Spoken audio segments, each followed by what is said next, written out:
Good afternoon Radhe Radhe বন্ধুরা, আমরা এসে গেছি রাধারানীর সংসারে। গোপাল সোনাকে দর্শন করো, দর্শন করো রায় কিশোরীকে, দর্শন করো বৃন্দাবন ধামের রাধারমন লাল রাধারানীকে, দর্শন করো নবদ্বীপ ধামের চৈতন্য মহাপ্রভু বিষ্ণুপ্রিয়া দেবী ঠাকুরানীকে, দর্শন করো পুরী ধামের জগন্নাথ দেব, বলভদ্রদেব, সুভদ্রা দেবী ঠাকুরানীকে, দর্শন করো বৈকুণ্ঠ ধামের লক্ষ্মীনারায়ণকে। ভগবানের ভোগ দর্শন করো, ভগবানের ভোগ দর্শনে দুর্ভোগ কাটে। আচ্ছা, ভগবানকে আজকে কী দেওয়া হয়েছে? ডাল মাখানি আর ভুনা ছানা আর পেঁপে আলুর কষা রসা। ঠিক আছে, আচ্ছা ভগবানকে দর্শন করো। আচ্ছা বন্ধুরা, আমাকে তাকে তো উত্তর দিয়ে দিয়েছি। জানতে চাইছিল এই মালাটাকে কি বলে। এটা না, এটাকে বনমালা বলে, বৈজন্তী মালা, বৈজন্তী মালা বলে। বৃন্দাবন থেকে এনেছি। বৃন্দাবনে সব ভগবানকেই সম্ভবত পড়ায় বৈজন্তী মালা। রাধারমন লালকে তো পড়ায়। আর এই যে মালাটা দেখছো, এই হারটা, বৃন্দাবনে এই হারটাই রাধারমণের গলায় ছিল।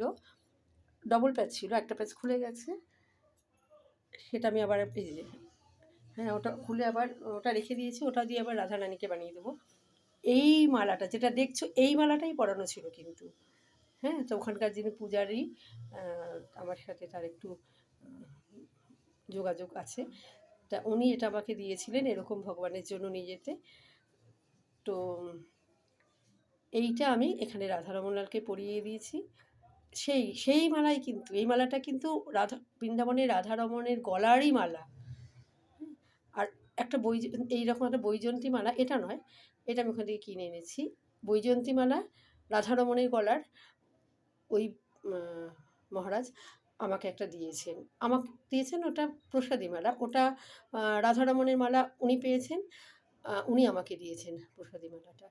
সেটা আমি খুব কম ব্যবহার করি, কিন্তু পড়ি। এটা বলার কারণ হলো, আমার একটু এক্সাইটমেন্টেই বলে ফেললাম।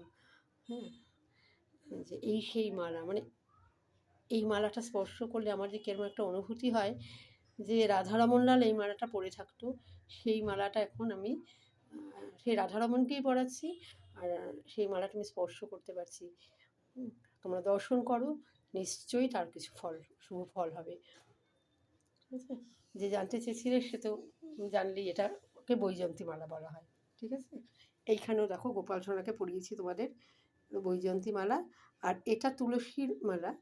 তুলসী তো ভগবানের ভীষণ প্রিয়। এখানে দেখো রাধারানীর নাম লেখা আছে, রাধে। এটা তো সবসময় ভগবানকে পড়ানো থাকে, শোয়াবার সময় একটু খোলানো হয়, তাছাড়া সবসময় পড়ানো থাকে। এটাই বলার ছিল, বললাম। ভগবানের ভোগ দর্শন করো। সকলের সঙ্গে একসাথে ভগবানের শ্রীচরণে অনন্ত কোটি প্রণাম জানাই। প্রার্থনা করি ভগবান আমাদের এই আশীর্বাদ করুন, যেন আমরা সকলেই সপরিবারে শারীরিক মানসিক সুস্থ থাকতে পারি, আনন্দ থাকতে পারি, আর ভক্তিময় জীবনযাপন করতে পারি। ভগবান আমাদের এই আশীর্বাদ করুন। রাধে রাধে, সকলে ভালো থেকো। আর বন্ধুরা, ভিডিওটা যদি তোমাদের ভালো লাগে, লাইক কমেন্ট শেয়ার করে দিও।